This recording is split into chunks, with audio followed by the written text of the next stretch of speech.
ಪಾತ್ರದ ಬಗ್ಗೆ ನಾನು ಜಾಸ್ತಿ ಏನೇ ಹೇಳೋದಕ್ಕೆ ಹೋಗಲ್ಲ, ಯಾಕೆಂದ್ರೆ ಅದು ಒಂದು ಸಸ್ಪೆನ್ಸ್ ಆಗಿರ್ಲಿ, ಸರ್ಪ್ರೈಸ್ ಆಗಿರ್ಲಿ ಅಂತಾನೆ ಭರತ್ ಅವ್ರದ್ದು ಆಸೆ. ಬಟ್ ಇದು ಟೀಮ್ ಜೊತೆ ನಾನು ಮೀಟ್ ಮಾಡಿದಾಗ ರಿಷಬ್ ಅವ್ರು ಅದೇ ಹೇಳಿದ್ರು, ದಿಗೋ ಇದು ನಾನ್ ಮಾಡ್ಬೇಕಾಗಿತ್ತು, ನೀನ್ ಮಾಡ್ತೀಯ ಅಂತ ಕೇಳಿದ್ರು. ನಾನು ಇಮಿಡಿಯೇಟ್ ಆಗಿ ಮಾಡ್ತೀನಿ ಅಂದೆ. ಆಮೇಲೆ ಅದ್ ಕೇಳಿದೆ, ಈ ಬಿಸಿ ಕಾರಣಕ್ಕಾಗಿ ಬೆಲ್ ಬಾಟಮ್ 2 ಅದು ಇದು ಏನಾದ್ರು ಬಿಟ್ಟಿದ್ರೆ ನಾನೇ ಮಾಡ್ತೀನಿ. ಇಲ್ಲ ಅದೆಲ್ಲ ಬಿಡಕ್ಕಾಗಲ್ಲ.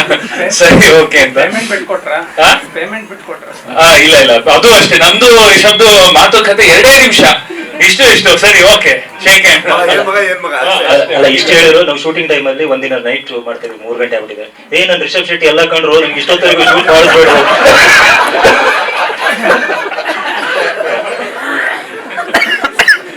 ಅಲ್ಲಿ ಅದು ಏನಂದ್ರೆ ರಿಷಬ್ ಅವ್ರು ಮಲಗ್ತಾನೆ ಇರ್ಲಿಲ್ಲ. ಅವ್ರ ಅವ್ರು ಹೇಳೋದು, ಅಣ್ಣ ಮಲಗ್ತಾನೆ ಇರ್ಲಿಲ್ಲ ರಿಷಬ್ ಅವರು. ಹಂಗ ನಾನ್ ಅದೇ ನೋಡಿದೆ, ಅಯ್ಯೋ ಈಗ ನಂಗೂ ಹಂಗೆ ಕೆಲಸ ಮಾಡಿಸ್ತಾರೆ. ಬಟ್ ಎನಿವೆ ನನಗೆ ಭರತ್ ಅವರು ಜೊತೆ ವರ್ಕ್ ಮಾಡಿ ತುಂಬಾ ಖುಷಿ ಆಯ್ತು. ಯಾಕೆ ನಾನು ಹೀರೋ ಸಿನಿಮಾ ನೋಡಿದ್ದೆ, ಆಮೇಲೆ ಅದ್ರದ್ದು ವಿಷಯಗಳು ಗೊತ್ತಿತ್ತು, ಅಂದ್ರೆ ಯಾವ ತರ ಸಿಚುವೇಶನ್ ಕಷ್ಟದಲ್ಲಿ ಅದ್ ಮಾಡಿದ್ರು ಅಂತ ಒಂದು ಒಳ್ಳೆ ಸಿನಿಮಾ ಆಗಿ ಮೂಡ್ ಬಂದಿತ್ತು. ಸೊ ಹಾಗಾಗಿ ಅವ್ರ ಜೊತೆ ವರ್ಕ್ ಮಾಡಿದ್ದು ನನಗೆ ತುಂಬಾನೇ ಸಂತೋಷ ಆಯ್ತು. ಅಂದ್ರೆ ಒಂದು ಉದ್ದೇಶ ಉತ್ಸಾಹ ಎಲ್ಲ ಕರೆಕ್ಟ್ ಆಗಿದೆ ಈ ಟೀಮ್ದು.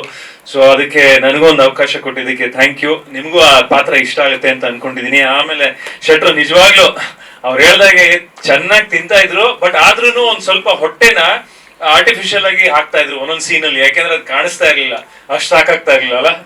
ಸೊ ಹಾಗಾಗಿ ಹಾರ್ಡ್ ವರ್ಕ್ ಮಾಡಿದ್ದಾರೆ. ಅಂಡ್ ಆಲ್ ದ ಬೆಸ್ಟ್ ಬ್ರಹ್ಮನ್, ಒಳ್ಳೇದಾಗ್ಲಿ. ಎಸ್.